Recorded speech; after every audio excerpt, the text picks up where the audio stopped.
afternoon, everybody. And what's going on? Thanks.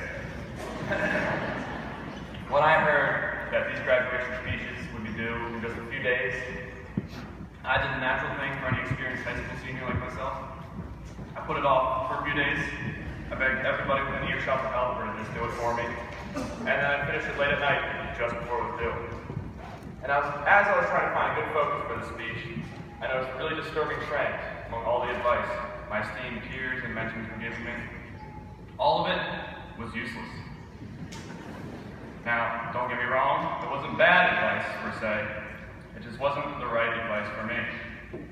Without doubt, the most common recommendation I got was to quote my favorite song lyric. And as hard as I may have tried, it's pretty difficult to pull meaning from the chorus to La Bamba. So I decided against all lyrics. The other suggestion I frequently heard was to use a metaphor to describe the wonderful experience that was Folsom High School. Well, I'm sure if any of you in the crowd have attended graduation before, you've heard these 4 years of high school compared to something like mountain peaks or a long sailing trip or even something like an ice cream sundae. Once again, this type of speech is not for me. In the words of the immortal Ron Swanson, I hate metaphors. That's why my favorite book is Moby Dick. No frou-frou symbolism, just a good old-fashioned tale about a man who hates an animal.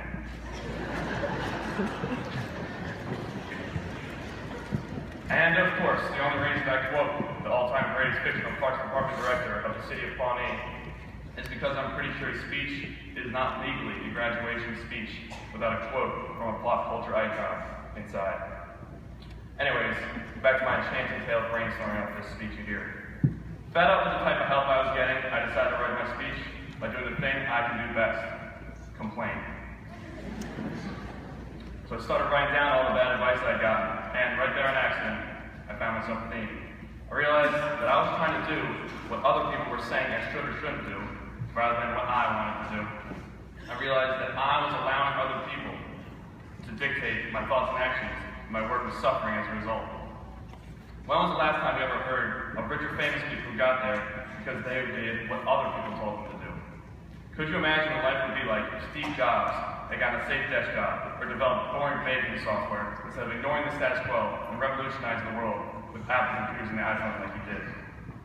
Now, I'm not suggesting we reject the advice we get or do the opposite of what people say we should. What I am trying to say is that the final decision is always ours. We shouldn't get a certain degree just because that's what we're supposed to get. And we mustn't let go of our dreams just because someone told us to give up and do something more realistic.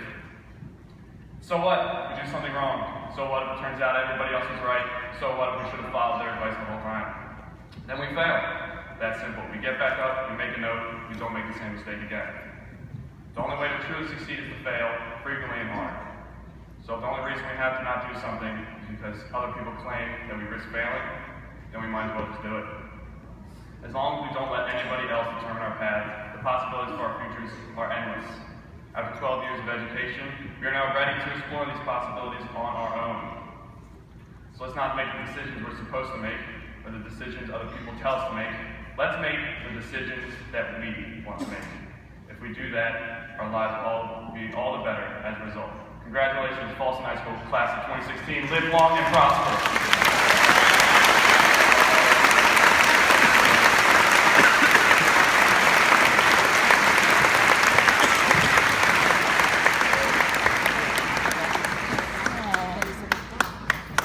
Our final